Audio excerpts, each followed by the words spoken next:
नमस्कार दोस्तों, ज्ञान मित्रा में आप सबका स्वागत है। आज हम लोग शुरू करने वाले हैं संविधान संशोधन। ठीक है, तो भारत में अभी तक 106 संविधान संशोधन हो चुका है। ठीक है, संविधान संशोधन आर्टिकल 368 के माध्यम से किया जाता है। ये तो आप लोग को पता होगा। ठीक है, ये कई बार एग्जाम में पूछा गया है। ठीक, तो चलिए शुरू करते हैं।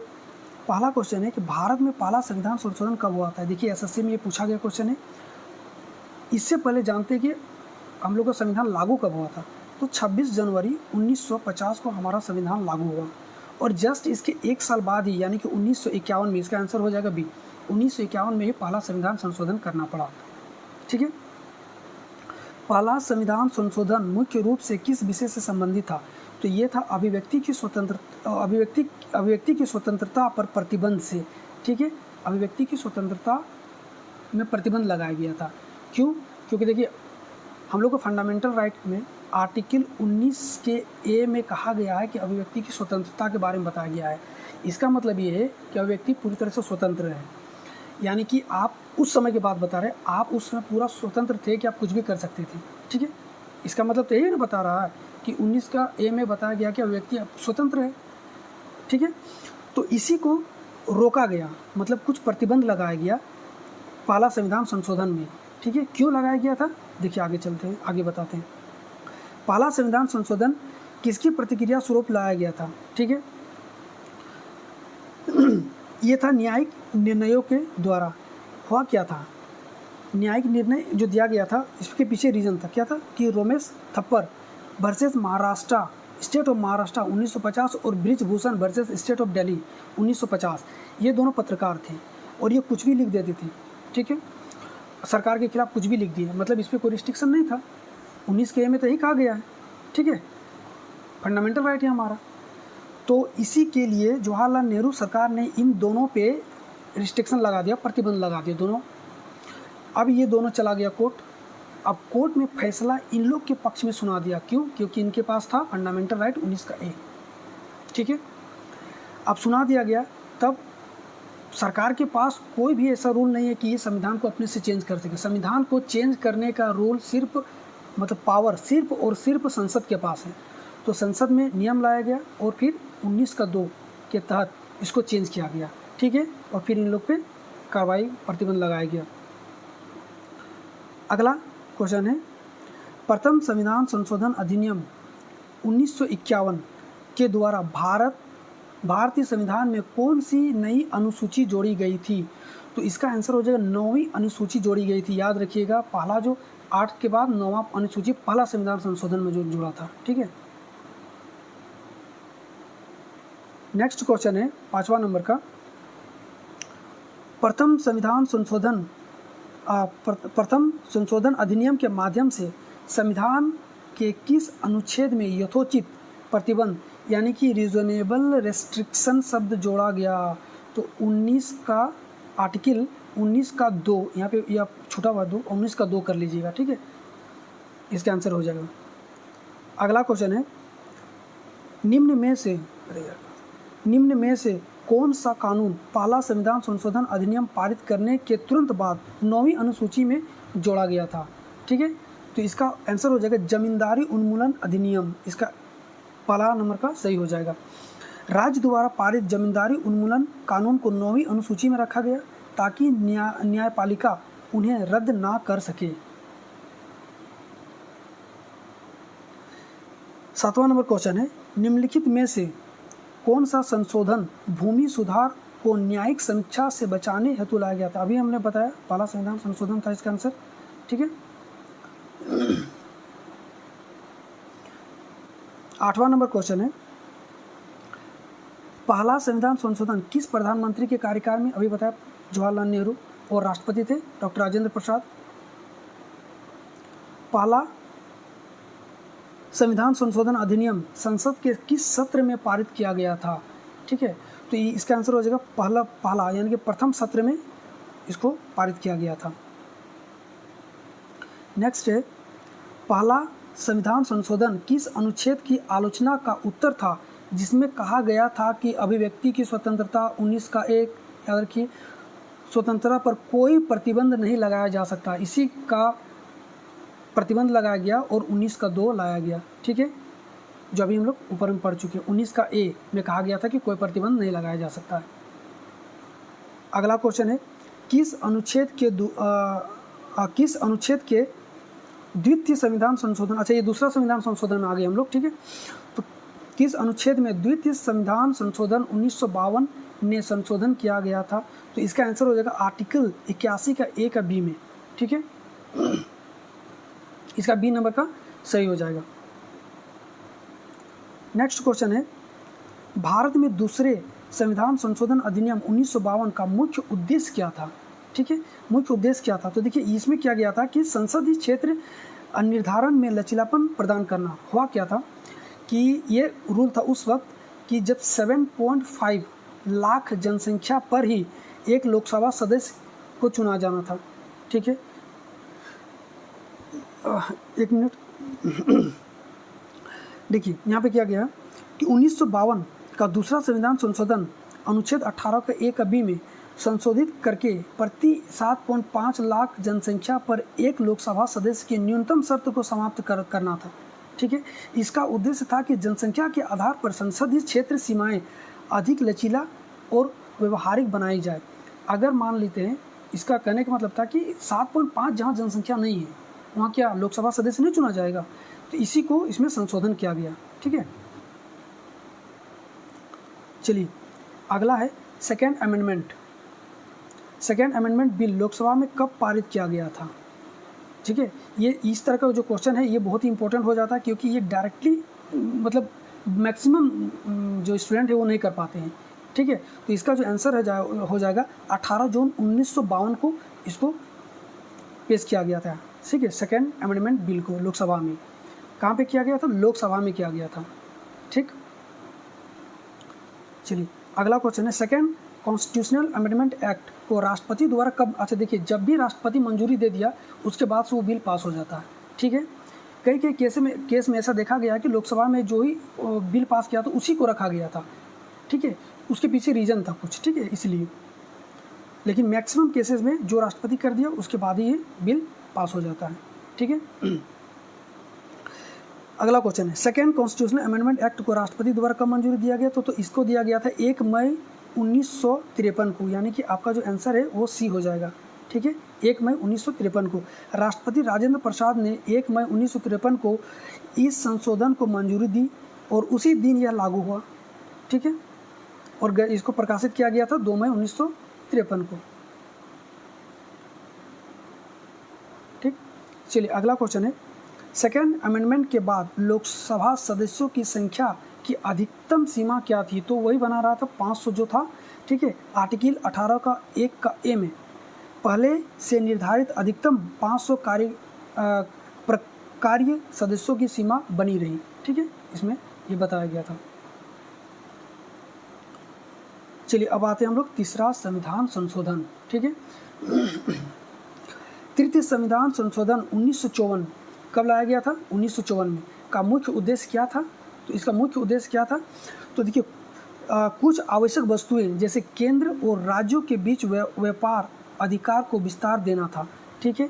इस संशोधन द्वारा संविधान की 7वीं अनुसूची यानी कंकरेंट लिस्ट और एंट्री 33, ये वाला देखिए क्वेश्चन पूछा गया है। कहाँ पे पूछा गया है? ये पूछा गया था यूपीएससी के प्रीलिम्स में, को पुनः लिखा गया ताकि केंद्र को खाद्य पदार्थ, तेल, बीज, कच्चा कपास, जूट तथा पशु चारे आदि वस्तुओं के व्यापार, उत्पाद, आपूर्ति और वितरण का नियंत्रण संभव हो सके, ठीक है।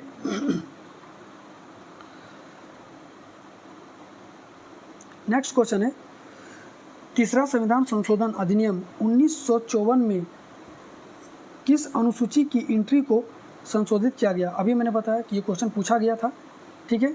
7वीं अनुसूची कंकरेंट लिस्ट एंट्री 33, ठीक है। यहाँ पे पूरा डिटेल में दिए हैं, आप लोग पढ़ लीजिए। चलिए 18 नंबर क्वेश्चन आते हैं।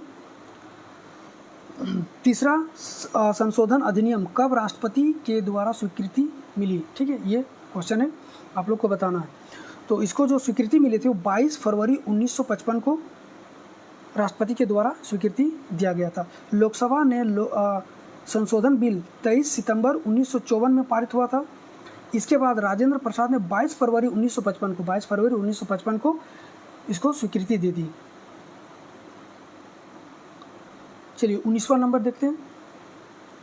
निम्न में से कौन सा वस्तु या वस्तुएं तृतीय संशोधन के अंतर्गत केंद्र सरकार को नियंत्रित करने का अधिकार था? देखिए हुआ क्या था, इसको क्यों करना पड़ा नियंत्रण में, क्योंकि जब मान लेते कि कभी देश में अकाल पड़ गया या फिर किसी राज्य एक कोई भी, जैसे कि कोई राज्य कोई एक पर्टिकुलर चीज़ को उत्पादन कर रहा बहुत ज़्यादा, ठीक है, अब उसको स्टॉक कर रहा, बाहर के राज्यों में नहीं भेज रहा है, तो ये तो पूरी तरह से राज्य के हक में चला गया। इसी को नियंत्रण करने के लिए ये संविधान, तीसरा संविधान लाया गया था कि ये जो पूरा जो नियंत्रण था, जो खाद्य तेल हो गया, बीज, पशु चारा, कच्चा कपास, जूट, ये जो है इसका आंसर हो जाएगा बी नंबर का। इस पर पूरी तरह से सेंट्रल का अधिक नियंत्रण में रहेगा, ठीक है। इसको एक इजी वे में समझते कि कोई थोक विक्रेता है, अब वो अपने माल को स्टॉक कर लिया, ठीक है, अब उसको बेच नहीं रहा है और समय आने पे इसको महंगा करके बेच रहा है, समझ में आ रहा, महंगा करके बेच रहा है। तो ये सब चीज़ को नियंत्रण, अब इस तरह जब भी आप लोग देखते होंगे, जब भी कोई स्टॉक में रख लेता है और अगर इस तरह बेचा जाता है तो पकड़ा जाने के बाद फिर उसको पूरा गोदाम को सील कर दिया जाता है। तो रीज़न यही था, ठीक है, इसीलिए इसको सेंट्रल के हक में दिया गया, मतलब ये सेंट्रल अपने पास में इसका पावर ले लिया। देखिए प्रीवियस ईयर क्वेश्चन पूछा गया, भारतीय संविधान में एंट्री 33, प्रीवियस ईयर का मतलब कि ये प्रीलिम्स में पूछा गया था, ठीक है, यूपीएससी का। एंट्री 33 से संबंधित संशोधन किस संविधान संशोधन में, ठीक है, अभी हम लोग ने बताया थर्ड अमेंडमेंट 1954 में, ठीक है। इसका आंसर हो जाएगा बी। चलिए अगला क्वेश्चन है 1955 के चौथे, अभी के फोर्थ संविधान संशोधन आ गया।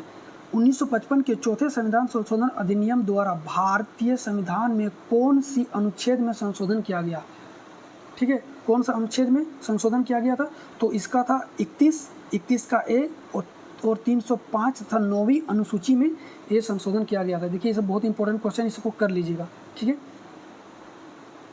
चलिए इसमें थोड़ा सा डिटेल पढ़ देते हैं। इस संशोधन में अनुच्छेद 31 का ए, 305 और 9वीं अनुसूची में परिवर्तन किए गए। इसका उद्देश्य संपत्ति के अधिकार पर सरकारी शक्ति को मजबूत करना था। इसमें अनिवार्य अधिग्रहण, मुआवजा एवं सामाजिक कल्याण संबंधी कानूनों की संवैधानिक वैधता शामिल थी।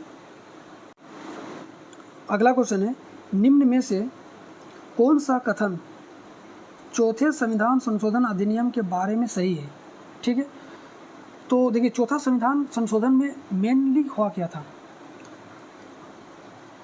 देखिए इसमें कहा गया था, इसका आंसर हो जाएगा बी। इसमें न्यायालय को समझौता धन यानी कि एडिक्सी की समीक्षा करने से रोका गया। एडिक्सी मतलब क्या होता है कि अगर मान लेते हैं कि अभी जो हुआ था सड़कों का चौड़ीकरण किया गया था, ठीक है, बनाया गया था सड़क, ठीक है, तो इस पर क्या हुआ कि बहुत सारा जब सड़क बन रहा था तो बहुत पहले तो सड़क पतली थी, अब क्या किया गया, सड़क को चौड़ीकरण कर दिया गया। तो यहाँ इस जगह पे जो भी खेत था, ज़मीन था, सब अब ये सड़क के अंदर में आ गया, यानी कि सरकार के अंडर में आ गया। तो सरकार इन सब को मुआवजा दिया, इस ज़मीन का वो अपने हिसाब से जो उसका रेट निकला उस हिसाब से दिया, लेकिन जो इसका मालिक था ज़मीन का उसके अनुसार ये रेट सही नहीं था, ठीक है। मतलब अभी की हम बात नहीं बता रहे, वो उस समय का है, अभी जो हम एग्जांपल देके बता रहे हैं कि आप लोगों को कि अभी जो हुआ था उस हिसाब से समझिए, ठीक है। तो ये रेट नहीं था, ये लोग क्या करता था, कोर्ट पे चला जाता था, कोर्ट पे जा करके फिर इसको अपने अंडर में लेके सरकार से मुआवजा वसूल करता था। तो यही जो धन था जो सरकार के द्वारा दिया जाता था, इस पे आप क्लेम नहीं कर सकते थे कोर्ट पे जाके। यही इस चौथे संविधान संशोधन का मुख्य उद्देश्य रहा था, ठीक है। तो इसमें न्यायालय के समझौते धन की एडिक्सी की समीक्षा नहीं कर सकता है, कौन, न्यायालय नहीं कर सकता है, ठीक है। यहाँ पे देखिए अनुच्छेद 31 के 2 को संशोधित कर कहा गया कि मुआवजा अपर्याप्त होने के आधार पर, अपर्याप्त है अभी बताएं, अपर्याप्त होने के आधार पर कानून को न्यायालय में चुनौती नहीं दी जा सकती थी, ठीक है। साथ ही आर्टिकल 305 में स्पष्ट किया गया कि राज्य नियंत्रण व्यापार को अदालत में ठीक चुनौती नहीं दी जाएगी, ठीक है। ये क्वेश्चन समझ में आ गया। चलिए नेक्स्ट क्वेश्चन में चलते हैं। 22 नंबर का क्वेश्चन है, चौथे संविधान संशोधन एक्ट कब प्रभावी हुआ था? तो देखिए, चौथा संविधान संशोधन एक्ट जो है वो 27 अप्रैल 1955 को प्रभावी हुआ। ठीक है, राष्ट्रपति ने यह अधिनियम 27 अप्रैल 1955 को स्वीकृति दी और यह उसी दिन लागू हुआ। इसकी अधिसूचना सरकारी गजट में प्रकाशित हुआ। चलिए नेक्स्ट क्वेश्चन है,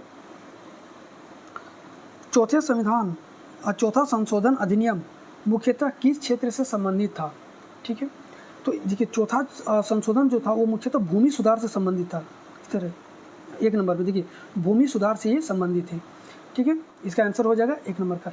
ये संशोधन का मुख्य उद्देश्य था कि भूमि सुधार कानूनों को संवैधानिक संरक्षण देना और संपत्ति अधिग्रहण में केंद्र तथा राज्यों की शक्ति को संरक्षित करना। चलिए एक प्रीवियस ईयर क्वेश्चन देखते हैं। अरे यार ये कैसा हो गया? भारतीय संविधान में अनुच्छेद 31 के 2 को संशोधित करने वाला अधिनियम कौन सा था जिसने मुआवजा की एडिक्सी पर अदालतों की समीक्षा सीमित की गई? तो चौथा संविधान संशोधन अभी हम लोग 1955 का था। ठीक है, देखिए यहाँ पे जो लिखा गया थोड़ा सा पढ़ते हैं। इस संशोधन ने अनुच्छेद 31 के 2 बदल दिया ताकि अधिग्रहण कानूनों के मुआवजा पर अदालतों द्वारा एडिक्सी की समीक्षा ना की जा सके और आर्टिकल 31 के 1 के तहत लैंड रिफॉर्म कानून को 9th शेड्यूल में शामिल किया गया, जिससे उन्हें न्यायिक चुनौती से सुरक्षा मिले। ठीक है,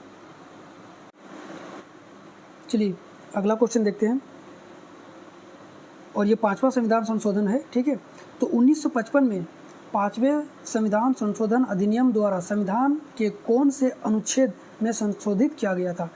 तो ये हो जाएगा अनुच्छेद 3 में। ठीक है, इसका आंसर हो जाएगा बी। इस संशोधन ने अनुच्छेद 3 को संशोधित किया जो नए राज्यों के निर्माण, मौजूदा राज्यों की सीमाओं, नाम या क्षेत्र में बदलाव करने की प्रक्रिया को नियंत्रित करता है। इस अधिनियम ने उसमें नया प्रावधान जोड़ा जिससे राष्ट्रपति राज्य विधायकों को जवाब देने के लिए समय सीमा निर्धारित कर सके। ठीक है, अगला क्वेश्चन है 5वें संविधान संशोधन अधिनियम का मुख्य उद्देश्य क्या था? तो देखिए इसका आंसर हो जाएगा राज्य विधायिकाओं को प्रस्तावित राज्य पुनर्गठन विधेयकों पर अपनी प्रतिक्रिया देने के लिए समय सीमा तय करने हेतु राष्ट्रपति को अधिकार देना।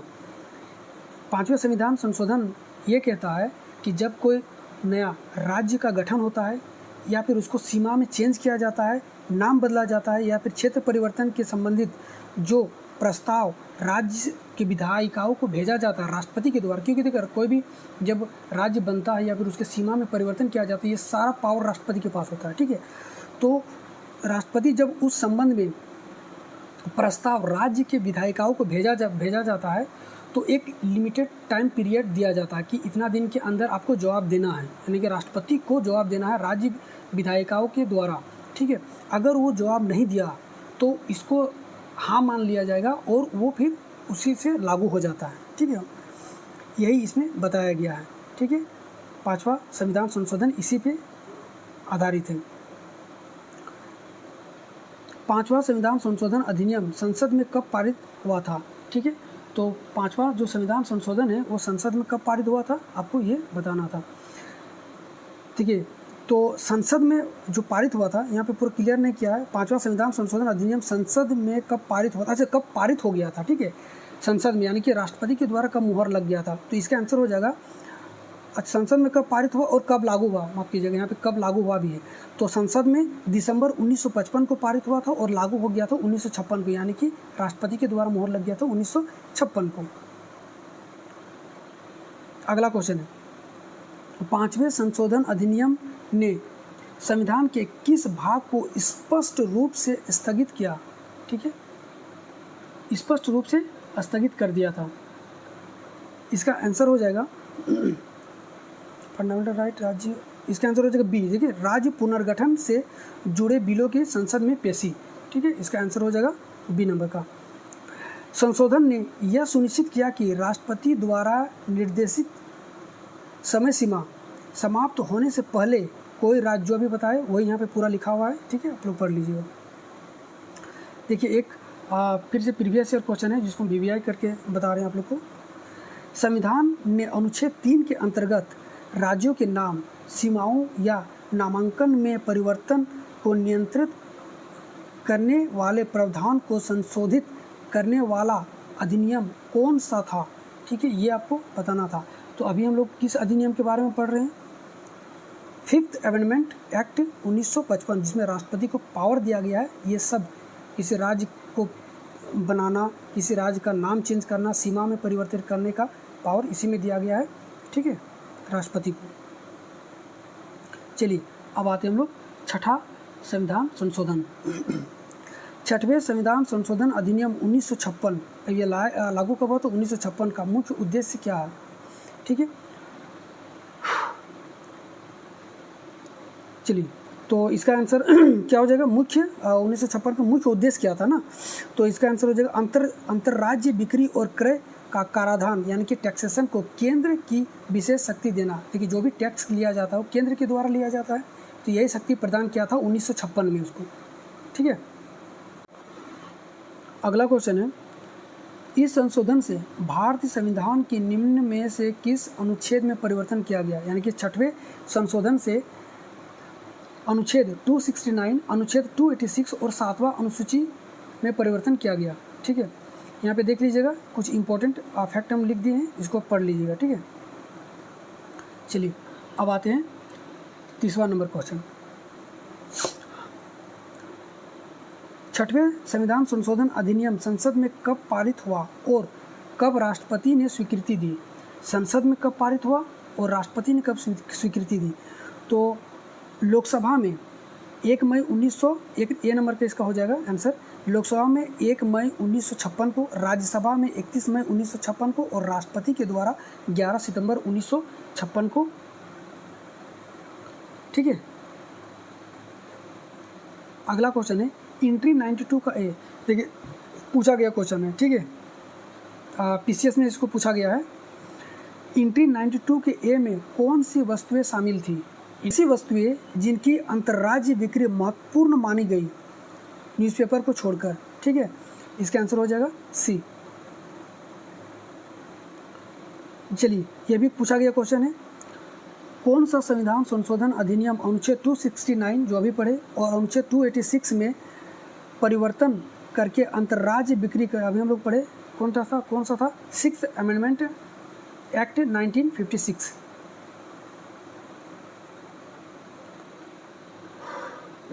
चलिए अगला क्वेश्चन है 32वां नंबर का, 7वें संविधान संशोधन अधिनियम 1956 का मुख्य उद्देश्य क्या था? अब यहाँ पे हम लोग कौन सा संविधान संशोधन पढ़ने लगे? 7वें संविधान संशोधन, ठीक है। तो 7वें संविधान संशोधन का मुख्य उद्देश्य पूछा है, मुख्य उद्देश्य कौन सा था, ठीक है। तो 7वें संविधान संशोधन में भाषा आधारित विभाजन, भाषा के आधार पर जो राज्यों का विभाजन किया गया था वो 7वें संविधान संशोधन में किया गया था, और ये 7वां संविधान संशोधन बहुत ही इम्पोर्टेंट है, ठीक है। चलिए तो आप यहाँ से क्वेश्चन बताएं कि भाषा के आधार पर पहला राज्य कौन सा बना था, ठीक है। चलिए ये इजी क्वेश्चन हो गया, और आपको ये भी बताना है कि किस भाषा के आधार पर बना था, ठीक है, और उस राज्य का, जो राज्य बना था भाषा के आधार पर, उस राज्य का पहला मुख्यमंत्री कौन था, ठीक है। ये 3 चीज़ कमेंट में आप लोग करिएगा, ठीक है। चलिए 7वें संविधान संशोधन अधिनियम 1956 का मुख्य उद्देश्य क्या था? तो हमने बताया अभी कि भाषा के आधार पर विभाजन पर राज्यों का पुनर्गठन करना, ठीक है। अच्छा राज्य जो था पहले इसको ABCD के उपनाम से जाना जाता था, ठीक है, ABCD के नाम पे। पहले इस तरह का जो हम लोग को अभी 28-8 के रेशियो में जो हम लोग का राज्य है और केंद्र शासित प्रदेश है, 28 राज्य और 8 केंद्र शासित प्रदेश, और जिस समय बना था स्टार्टिंग में जब राज्य हुआ था, जब ये छठे संविधान संशोधन में, 7वें माफ़ कीजिएगा, 7वें संविधान संशोधन में उस समय 14-4 के रेशियो में बना था, ठीक है, 14-6 के रेशियो में बना था, 14 राज्य था और 6 केंद्र शासित प्रदेश बना था। इससे पहले ABCD के नाम से जानते थे, ठीक है। देखिए इस संशोधन का उद्देश्य स्टेट रीऑर्गेनाइजेशन कमीशन यानी कि स्टेट को रीऑर्गेनाइज करना था, की सिफारिश को लागू करना था, जिसके तहत राज्यों को भाषाई आधार पर पुनर्गठन किया गया। पहले ABCD के वर्गीकृत समाप्त कर दिया गया और इसको राज्य और यूनियन टेरिटरी दो में विभाजित किया गया, राज्य बनाया गया और यूनियन टेरिटरी बनाया गया। ठीक है, अच्छा कितना राज्य बनाया गया था? तो 14 राज्य बनाया गया था, 14 राज्य बनाया गया था और 6 केंद्र शासित प्रदेश बनाया गया था। ठीक है, ये आप लोग पूरी तरह से पढ़ लीजिएगा। आगे देखते हैं 33 नंबर का क्वेश्चन। 7वें संविधान संशोधन ने भारतीय संविधान के किन अनुच्छेदों तथा अनुसूचियों में प्रमुख संशोधन किया गया था? तो देखिए इसका आंसर हो जाएगा सी। इसमें बहुत सारा अनुच्छेद और अनुसूची में संशोधन किया गया था। तो 1, 3, 49, 81, 82, 131, 153, 168, 170, 171 और पार्ट 8 और शेड्यूल 1 to 4 और 7 में संशोधन किया गया था। ठीक है, यहाँ पे पूरा डिटेल, इसी का पूरा डिटेल लिखा हुआ, आप लोग पढ़ लीजिएगा। नेक्स्ट है, देखिए यहाँ पे हम आप लोग को इतना क्वेश्चन दे रहे हैं कि आप लोग को और आगे का मतलब किसी बुक से पढ़ने की ज़रूरत नहीं है। ठीक है, मतलब इतना क्वेश्चन है कि इससे अब ये जो क्वेश्चन आप लोग देख रहे हैं ना कहीं पूछा होगा। ठीक है, तो इतना क्वेश्चन आप लोग कर लीजिएगा तो संविधान संशोधन से क्वेश्चन आप लोग को नहीं छूटने वाला है। ठीक है, इस जो रेलवे SSC के लेवल में। ठीक है, चलिए अगला क्वेश्चन है 34 नंबर का। 7वां संविधान संशोधन अधिनियम ने भारत में किस व्यवस्था को समाप्त करके नई व्यवस्था की शुरुआत की थी? अभी हमने बताया कि part A, B, C, D के नाम से ये 4 खंडीय व्यवस्था हुआ करता था पहले। अब इसी को हटा दिया गया, कौन सा? 7वें संविधान संशोधन में, और स्टेट बना दिया गया यानी कि राज्य बना दिया गया और केंद्र शासित प्रदेश यूनियन टेरिटरी बनाया गया। राज्य और केंद्र शासित प्रदेश को बनाया गया। ठीक है, और उस समय कितना? 14 राज्य और 6 केंद्र शासित प्रदेश को बनाया गया। अभी कितना है? अभी है 28 राज्य है और 8 केंद्र शासित प्रदेश है। ठीक है, ये सब आप लोग याद रखिएगा, पूछ सकता है। देखिए वही वाला यहाँ पे लिखा हुआ, आप लोग पढ़ लीजिए। ठीक है, चलिए 35वां नंबर क्वेश्चन है। 7वें संविधान संशोधन अधिनियम को लागू करने की तिथि क्या थी? तो इसका लागू करने की तिथि क्या थी? तो आप लोग जानते हैं 56 में हुआ था, 1 नवंबर 1956 को। देखिए 56 यहाँ भी, लेकिन आपको डेट भी याद रखना है, 1 नवंबर 1956 लागू हुआ था। 7वें संविधान संशोधन अधिनियम 1956 किस आयोग की सिफारिश पर, देखिए ये क्वेश्चन पूछा गया है। ठीक है, किस, और ये क्वेश्चन ना मतलब हम बताएंगे अभी आपको। ठीक है, ये जो है 7वें संविधान किस आयोग की सिफारिश में हुआ था? तो कहीं पे आप लोग को मिलेगा फजल अली आयोग, कहीं पे आप लोग को मिलेगा राज्य पुनर्गठन आयोग। ठीक है, तो ये दोनों ही सही है, इसलिए हम इसको यहाँ पे आप लोग को ब्रैकेट में दे दिए हैं। अगर इसका क्वेश्चन पूछा जाएगा और अगर राज्य पुनर्गठन आयोग ना रहे तो फजल अली आयोग दिया रहेगा, और अगर फजल अली आयोग ना रहे तो राज्य पुनर्गठन आयोग आप लोग को टिक करके आना है। ठीक है, दोनों ही सही है। नेक्स्ट है, 2 या 2 से अधिक राज्यों के लिए एक उच्च न्यायालय की व्यवस्था किस संविधान संशोधन के द्वारा की गई? ठीक है, देखिए जब हम लोग को मूल संविधान बना था तो ये कहा गया कि मूल संविधान में कहा गया कि एक राज्य के लिए एक ही उच्च न्यायालय होगा, हाई कोर्ट होगा। ठीक है, लेकिन ऐसा क्या हो रहा है? अभी नहीं हो रहा। क्यों? क्योंकि अभी जो राज्य ज़्यादा है और उच्च न्यायालय कम है। इसीलिए अभी देखेंगे कि आप जैसे कि वेस्ट बंगाल का देख लो, या फिर कई सारे ऐसे राज्य, हम अभी नहीं बताएंगे इसको क्योंकि ये आप लोग को हम होमवर्क में देने वाले हैं कि आप लोग को ये बताना है कि कौन सा ऐसा हाई कोर्ट है जिसके कई सारे राज्य का एक ही हाई कोर्ट है। ठीक है, ये आपको बताना है, आंसर आप लोग को कमेंट करना है। ठीक है, तो क्वेश्चन में देखते हैं 2 या 2 से अधिक राज्य। तो अभी हम लोगों ने बताया। ठीक है, ये 7वां संविधान संशोधन हो जाएगा इसका आंसर। मेरा गला दर्द कर रहा है यार। चलिए इसका आंसर हो जाएगा 7वां संविधान संशोधन।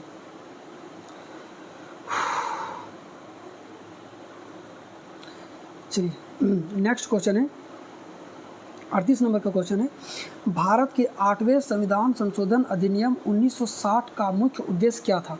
ठीक है, अभी हम लोग कौन सा संविधान संशोधन पढ़ने लगे? 8वें संविधान संशोधन। ठीक है, तो इसका मुख्य उद्देश्य क्या था? तो अनुच्छेद 334 में बदलाव कर आरक्षण अवधि को बढ़ाना था। ठीक है, अनुच्छेद 334, थोड़ा सा हम पानी पी लेते हैं यार, नहीं तो मेरा ना गला दर्द कर दिया।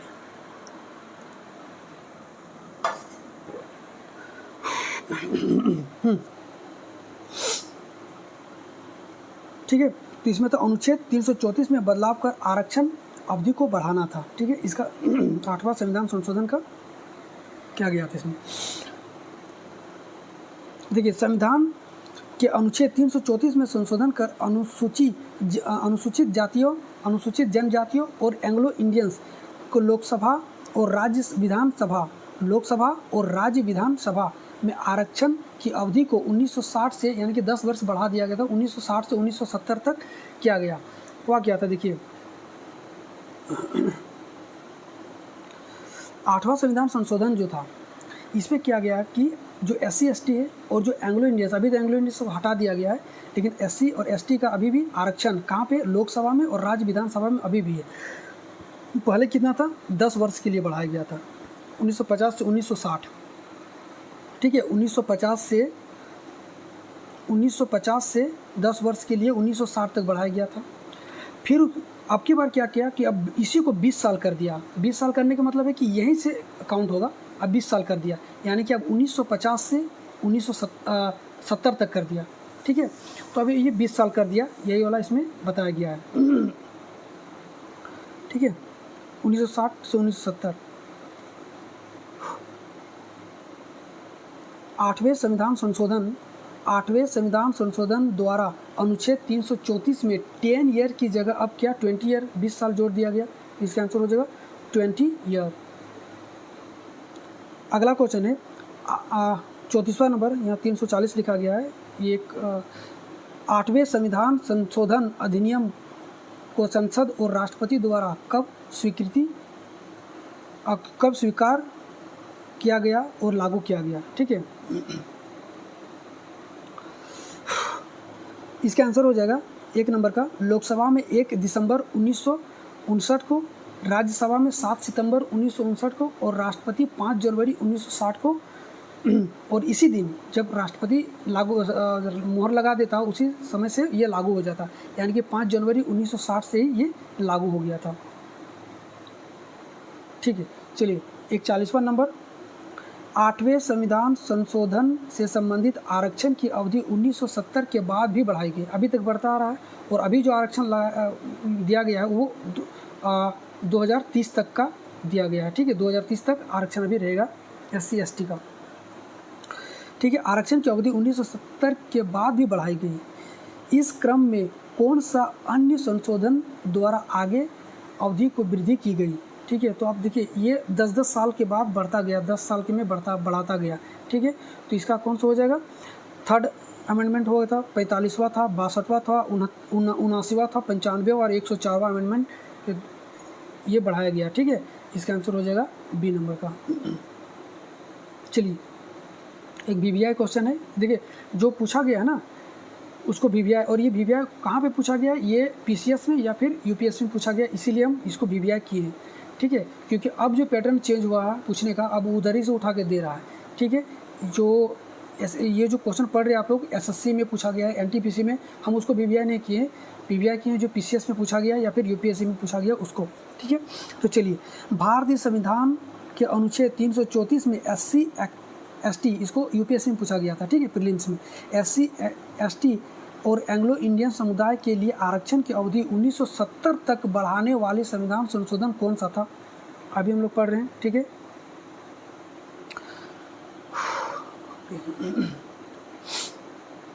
चलिए आगे बढ़ते हैं। इसका हो जाएगा 8th अमेंडमेंट।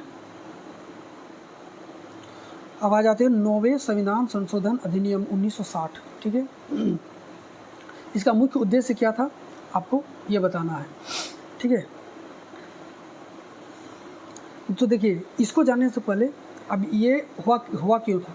तो जब रेडक्लिफ जो लाइन खींचा गया था भारत पाकिस्तान के बीच में जब बंटवारा हो रहा था, तो रेड क्लिफ ने क्या किया था कि जो वेस्ट बंगाल था वहाँ पे एक जगह था जिसका नाम था बेरूबारी यूनियन, ठीक है, बेरूबारी। वो जगह को, ये जगह जो था वो मुस्लिम एरिया ज़्यादा था, ठीक है।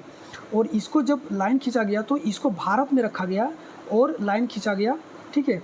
अब इसको जो जहाँ पे जो गैजेट मतलब जो वो पेश किया अपना जो डॉक्यूमेंट दिया, ये लाइन को जो खींचा गया तो उसके आधारित, तो उस पर इसको दिखाया नहीं गया था, ठीक है।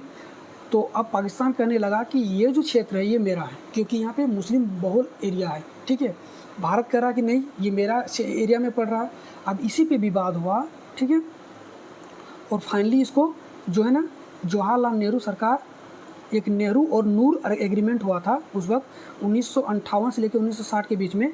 और इसी में क्या किया गया, तो ये जो बेरूबारी यूनियन है इसको आधा आधा किया गया, आधा भारत में और आधा पाकिस्तान में चला गया, ठीक है। तो यही वाला इसका जो 9वां संविधान संशोधन है, ये ज़मीन जो विदेश को ज़मीन देने का जो अधिकार था इसी में था। फिर से अभी हम बता रहे हैं, एक बार पहले बताएं, फिर से बता रहे हैं कि जो ये अधिकार होता है ज़मीन किसी भी विदेशी को देना, ये सरकार के पास नहीं है, ये संसद ही कर सकता है। तो अब जब संसद को ये, अब जब ये पता चला कि इस तरह के मुद्दा हो गया, तो संसद ने क्या किया कि इसको सुप्रीम कोर्ट को बोल दिया कि आप ही बताइए कि इस पर क्या किया जाए, ठीक है। उस समय हुआ था क्या, नेहरू नूर एग्रीमेंट, कब, 1958 से 1960 के बीच में। बारी यूनियन की सीमा विवाद हल करने के हेतु कुछ भूभाग पाकिस्तान को देना था। सुप्रीम कोर्ट ने बेरूबारी केस में निर्णय लिया कि राज्य क्षेत्र को विदेश को देना केवल आर्टिकल 3 और आर्टिकल 368 के माध्यम से ही संभव है। इसलिए 9वीं संशोधन अधिनियम द्वारा फर्स्ट शेड्यूल में परिवर्तन किया गया, क्योंकि जो भी जो सीमाएं होती है, जो भी राज्य का चाहे देश की सीमा हो, तो वो फर्स्ट शेड्यूल में ही रखा गया है, परिवर्तन किया गया ताकि बेरूबारी यूनियन की भूमि पाकिस्तान को हस्तांतरित किया जाए। आधा पाकिस्तान को दिया गया था हम लोग, ठीक है। 9वें संविधान संशोधन अधिनियम कब लागू हुआ था, ठीक है। तो इसका आंसर हो जाएगा, अभी हम लोगों ने पढ़ा तो 1960 को हुआ था, 12 दिसंबर 1960 को कानून रूप से लागू हुआ था, ठीक है। ये यहाँ पे लिखा गया, आप लोग इसको पढ़ लेना, ठीक है। चलिए अब आते हैं 10वें संविधान संशोधन। मेरा गला काफ़ी दुख रहा है यार, थोड़ा सा पानी पीएंगे।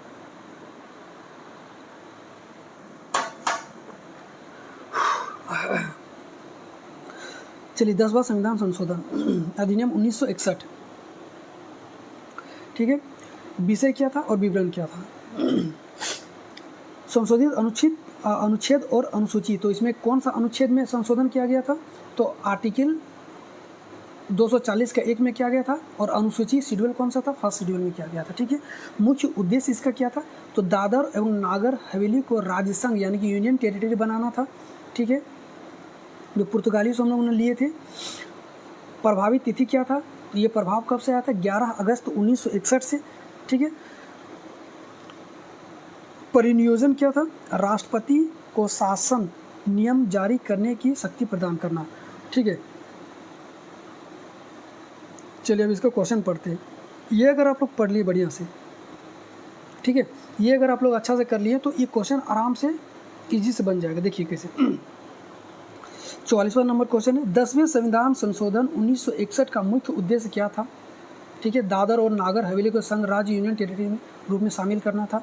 अभी हमने बताया दादर और नागर हवेली के पुर्तगाली शासन से मुक्त करने के बाद इसे भारत की एक संघ राज्य क्षेत्र के रूप में संविधान में शामिल करने हेतु 10वें संविधान संशोधन अधिनियम 1961 लाया गया।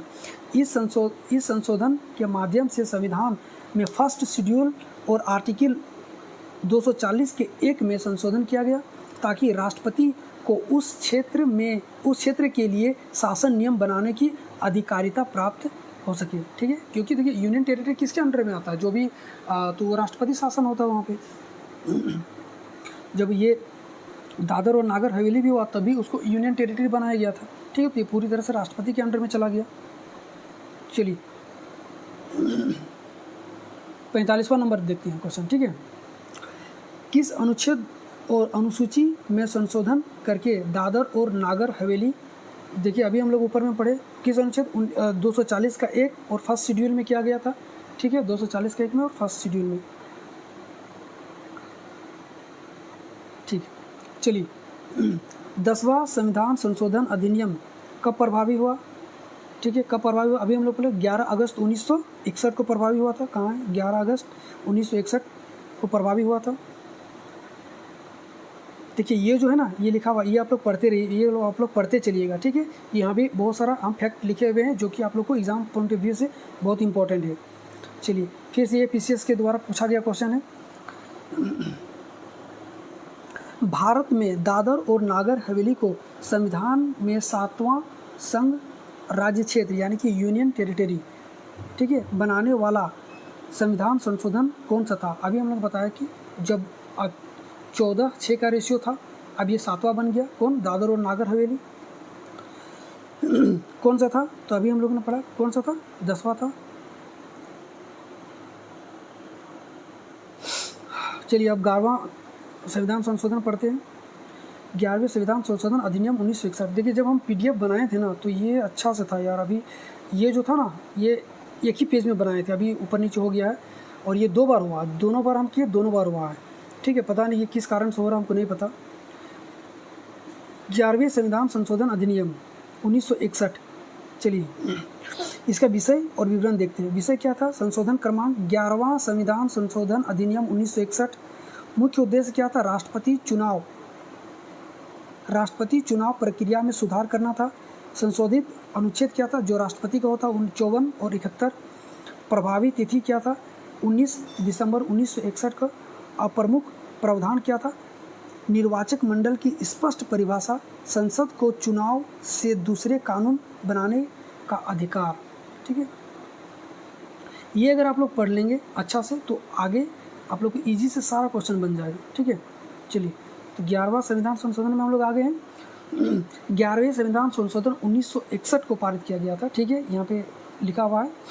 का मुख्य उद्देश्य क्या पूछा क्या है ये आपको बताना था, ठीक है। तो अभी ऊपर में पढ़े कि राष्ट्रपति चुनाव से संबंधित है, खोजो यहाँ पे राष्ट्रपति चुनाव 1 नंबर में ही है, ठीक है। 11वें संविधान संशोधन ने निम्न में से किस अनुच्छेद में संशोधन किया गया था, ठीक है। तो किस अनुच्छेद में संशोधन किया गया था? ये 48वां नंबर का क्वेश्चन है, ठीक है। तो अभी हमने बताया कि 54 और 71 में हुआ था, अनुच्छेद 54 और 71 में इसका संशोधन किया गया था। 49वां नंबर क्वेश्चन, निम्न में से कौन सा कथन सत्य है? इसको बताना। राष्ट्रपति के चुनाव को केवल इस आधार पर चुनौती नहीं दी जा सकती है कि, ठीक है, उम्मीदवार की उम्र कम है, चुनाव आयोग ने नियमों का पालन नहीं किया, निर्वाचक मंडल पूर्ण रूप से गठित नहीं था, नामांकन पत्र में त्रुटि थी।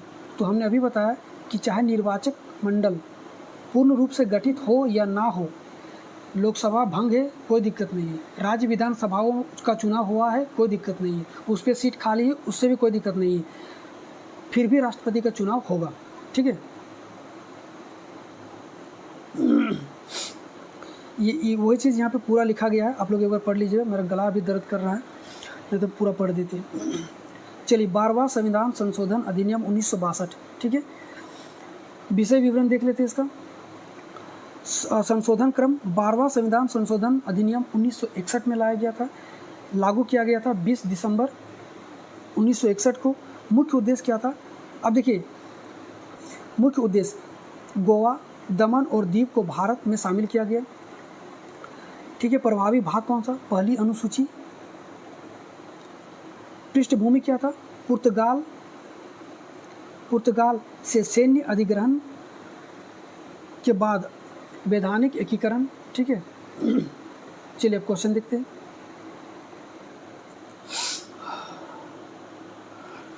12वां संविधान संशोधन अधिनियम 1961 किससे संबंधित था?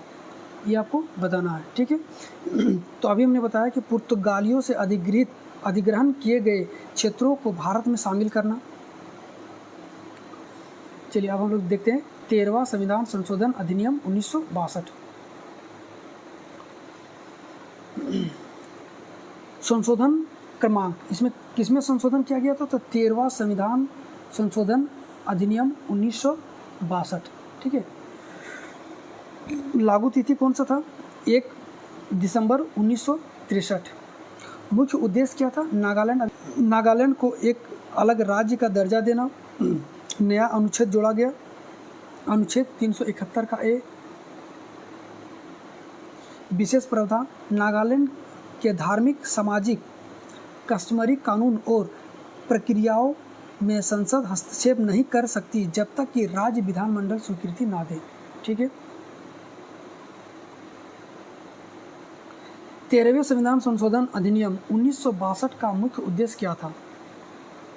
ठीक है, तो अभी हमने पढ़े कि नागालैंड को एक अलग राज्य का दर्जा देना, ठीक है। इसका आंसर हो जाएगा 13वें संविधान संशोधन अधिनियम 1962 के माध्यम से नागालैंड को भारत के 21वें, ठीक है, नागालैंड को भारत का 21वें राज्य घोषित किया गया। यह संशोधन 1 दिसंबर 1963 से प्रभावी हुआ। इसमें अनुच्छेद 371 ए जोड़ा गया और नागालैंड को एक विशेष संवैधानिक दर्जा, जो एक नागालैंड को एक विशेष संवैधानिक दर्जा देता है, ठीक है। 52वां नंबर देखते हैं। नागालैंड को भारतीय संविधान के अंतर्गत विशेष दर्जा किस अनुच्छेद के तहत दिया गया? ठीक है, किस अनुच्छेद के तहत दिया गया? अभी हम लोगों ने पढ़े 371 के ए के तहत दिया गया। चलिए 14वां संविधान संशोधन, विषय क्या था इसका? संशोधन 14वां संविधान संशोधन 1962 कब लागू हुआ? 28 दिसंबर 1962 को लागू हुआ था। मुख्य उद्देश्य इसका क्या था? कि पौंडीचेरी और इससे जुड़ी अन्य पूर्व फ्रांसीसी उपनिवेशों को भारत में शामिल करना था। शामिल क्षेत्र पौंडीचेरी, कराईकल, माहे और यानम। नई स्थिति क्या थी?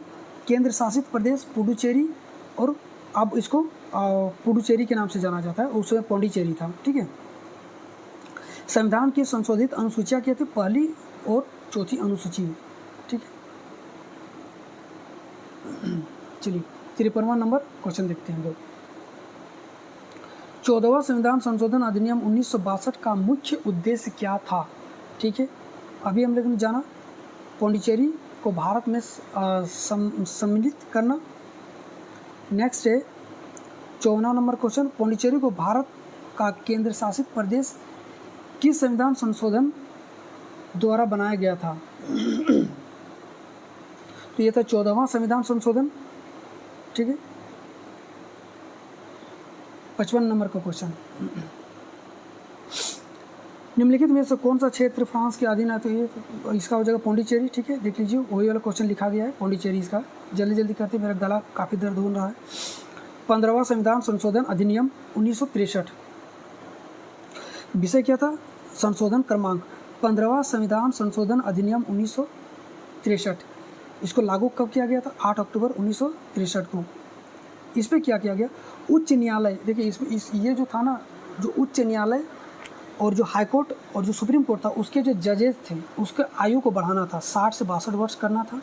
साथ ही अगर एक उच्च न्यायालय से दूसरे उच्च न्यायालय में किसी भी जज को ट्रांसफ़र किया जाता था तो उसके प्रतिभूति भत्ता देना भी इसमें शामिल किया गया, ठीक है। प्रभावित अनुच्छेद कौन कौन सा था? अनुच्छेद 217, 224 का ए और 12 का 128, माफ़ कीजिएगा 128। अन्य प्रावधान क्या क्या था?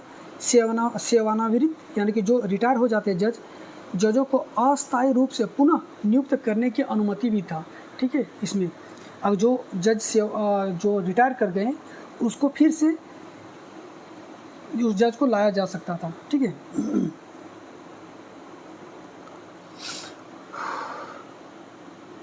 चलिए 56वां नंबर क्वेश्चन देखते हैं। 15वां संविधान संशोधन अधिनियम 1963 किससे संबंधित है? तो उच्च न्यायालय के न्यायाधीशों की सेवानिवृत्ति आयु से संबंधित है। 60 से 62 वर्ष किया गया था। पूछा जाएगा क्वेश्चन कि कौन सा संविधान संशोधन में उच्च न्यायालय या सर्वोच्च न्यायालय के जजों की आयु को 60 वर्ष से 62 वर्ष किया गया, ठीक है, 60 से 62 वर्ष किया गया। तो यह जो 15वां संविधान संशोधन, ठीक है, वही चीज़ यहाँ पे लिखा है, आप लोग पढ़ लीजिएगा। ठीक है,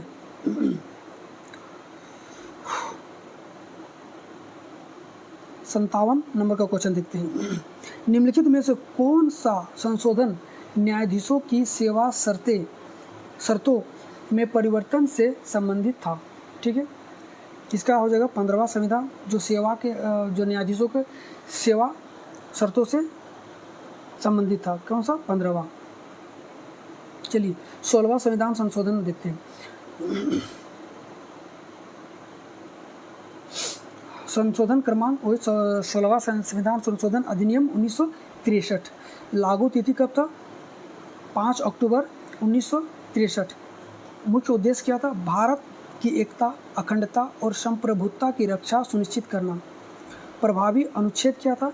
अनुच्छेद 19 का 2, 19 का 3, 19 का 4, 84, 173, 311 और अनुसूचियाँ। ठीक है,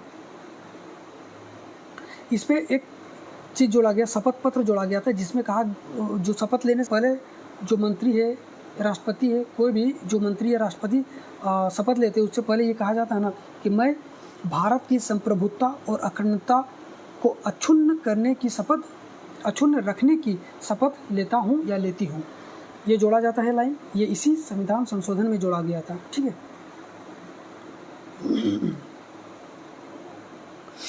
चलिए 16वां संविधान संशोधन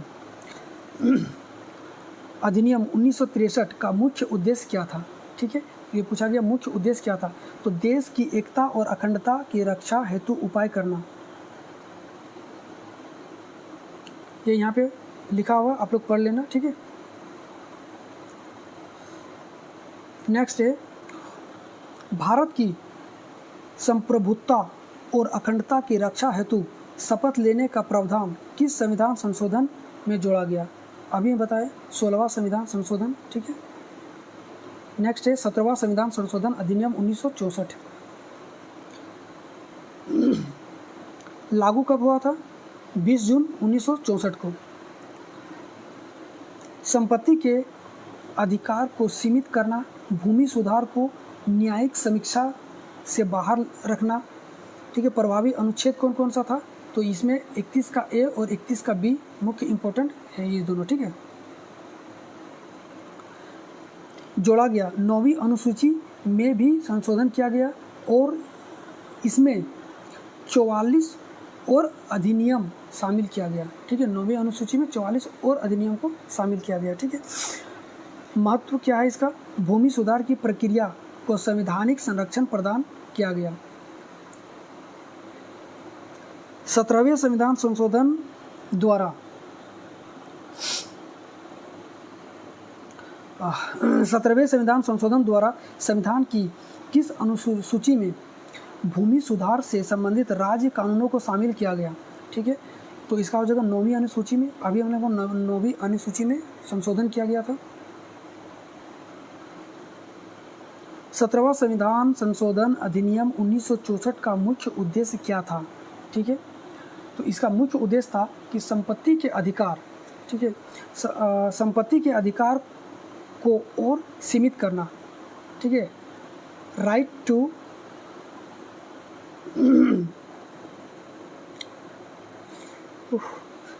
प्रॉपर्टी, संपत्ति के अधिकार को सीमित करना। राइट टू प्रॉपर्टी, देखिए पहले जो है ना हम लोग को फंडामेंटल राइट 7 था, 7। ठीक है, अब इसको 6, अभी 6 है। ठीक है, तो एक जो था संपत्ति के अधिकार को, इसको हटा दिया गया। अब आप लोग एक चीज़ होमवर्क कर लीजिएगा कि संपत्ति के अधिकार को पहले किस अनुच्छेद में था और अब किस में रखा गया है।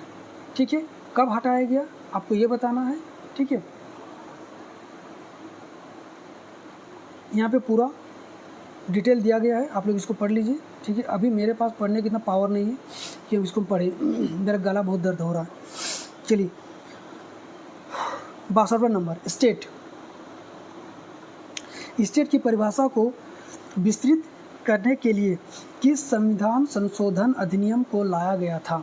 ठीक है, तो अभी वही बोले 17वां संविधान संशोधन। 17वें संशोधन द्वारा किस मौलिक अधिकार को सीमित किया गया था? ठीक है, इसका आंसर हो जाएगा संपत्ति के अधिकार को। कहाँ गया, संपत्ति के अधिकार को, ठीक है।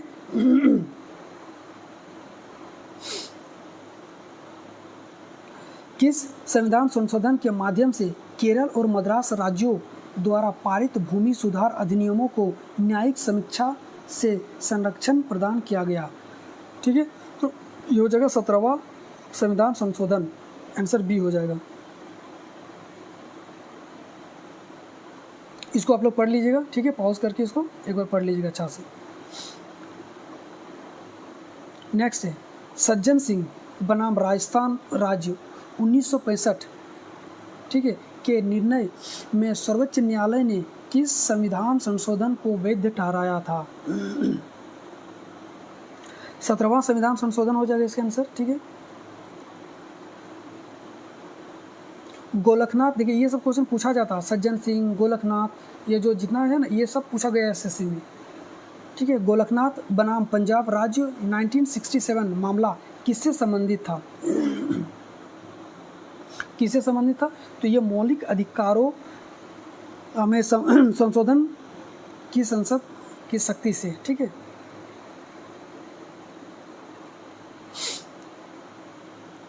गोलकनाथ केस में सर्वोच्च न्यायालय ने क्या निर्णय लिया था? ठीक है, तो ये बताया गया कि संसद मौलिक अधिकारों में संशोधन नहीं कर सकता है।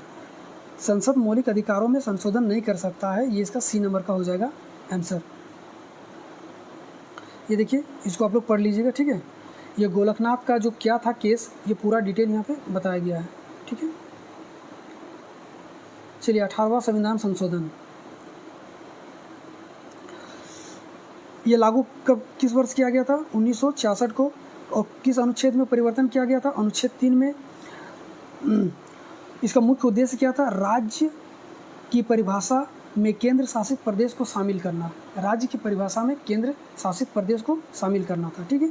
इसका जो संबंधित राज्य था उस समय कौन कौन सा था? पंजाब और हिमाचल प्रदेश, ठीक है। चलिए 68वां क्वेश्चन देखते हैं हम लोग। भारत के संविधान में 18वें संशोधन 1966 का मुख्य उद्देश्य क्या था? 1966 का मुख्य उद्देश्य क्या था? इसमें था केंद्र शासित प्रदेशों को राज्य की परिभाषा में शामिल करना, ठीक है। नेक्स्ट क्वेश्चन है 18वें संविधान संशोधन अधिनियम के तहत किस अनुच्छेद में संशोधन किया गया था? ठीक है, किस अनुच्छेद में संशोधन किया गया था? तो इसका आंसर हो जाएगा अनुच्छेद 3 में संशोधन किया गया था, ठीक है। इसका आंसर हो जाएगा बी, अनुच्छेद 3 में संशोधन किया गया था।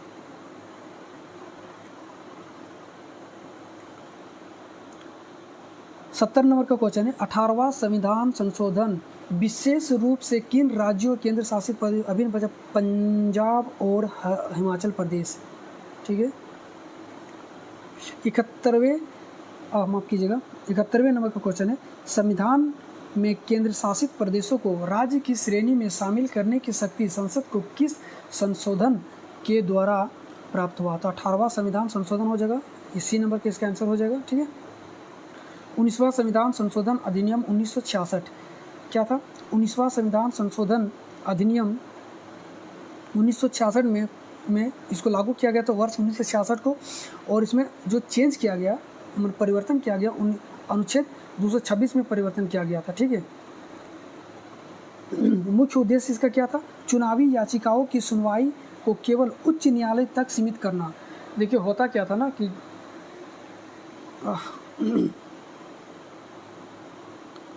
ठीक है, 19वां संविधान संशोधन में ये कहा गया है कि जो चुनावी प्रक्रिया जितनी भी होता है, इसको किसी भी सिविल कोर्ट में सुनवाई इस मामले में नहीं किया जा सकता है। अगर कोई मुद्दा होता है चुनाव के संबंधित, तो सिविल कोर्ट में इसका जो चुनावी जो संबंधी जो याचिका है उसको दायर नहीं किया जा सकता है। इसको सीधा सुप्रीम कोर्ट या फिर हाई कोर्ट में इसकी सुनवाई होगी, ठीक है। यही इसमें बताया गया है। लाभ क्या है?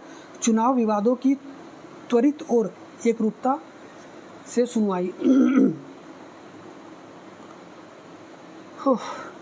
19वें संविधान संशोधन का मुख्य उद्देश्य क्या था? ठीक है, तो चुनाव से संबंधित मामलों को सर्वोच्च न्यायालय में हस्तांतरित करना, इसका आंसर हो जाएगा, ठीक है। 19वें संविधान संशोधन के अंतर्गत किस अनुच्छेद में संशोधन किया गया था? ठीक है, तो इसका आंसर हो जाएगा अनुच्छेद 226।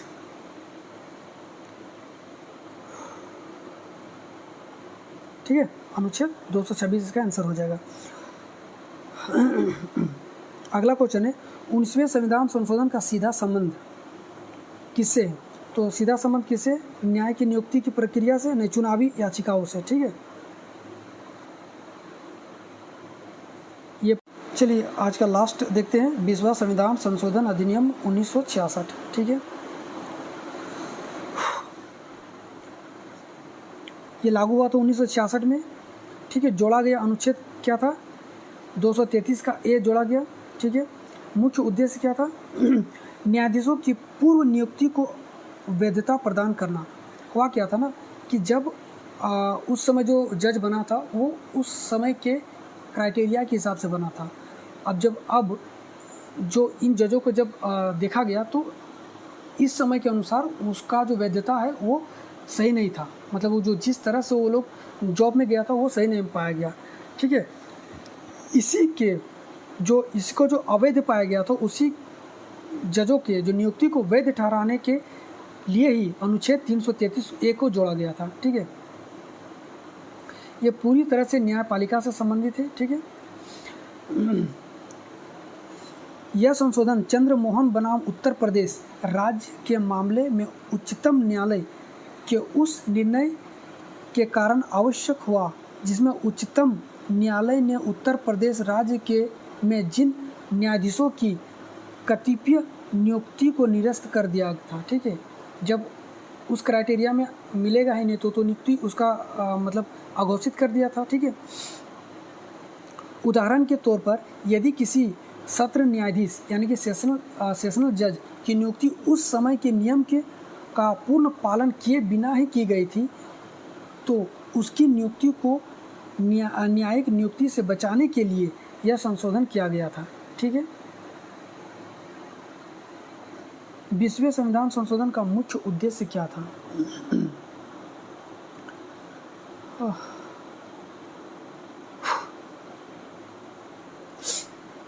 चलिए बताइए आप लोग, 20वें संविधान संशोधन का मुख्य उद्देश्य क्या था?